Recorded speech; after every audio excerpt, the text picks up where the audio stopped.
Madame तुसा मेणाचे संग्रहालय कोठे आहे? लंडन.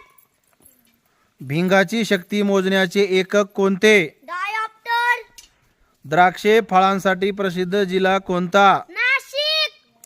75 वर्ष पूर्ण झाल्यावर कोणता महोत्सव साजरा केला जातो? अमृत महोत्सव.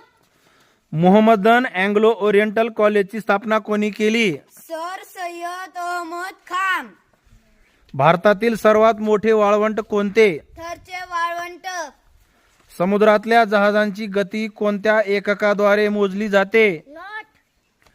100 वर्ष पूर्ण झाल्यावर कोणता महोत्सव साजरा केला जातो? शताब्दी महोत्सव. फरलांग, यार्ड, मैल या एककांद्वारे पूर्वी कशाचे मोजमाप केले जायचे? लांबी. सीताफळ या फळासाठी प्रसिद्ध ठिकाण कोणते?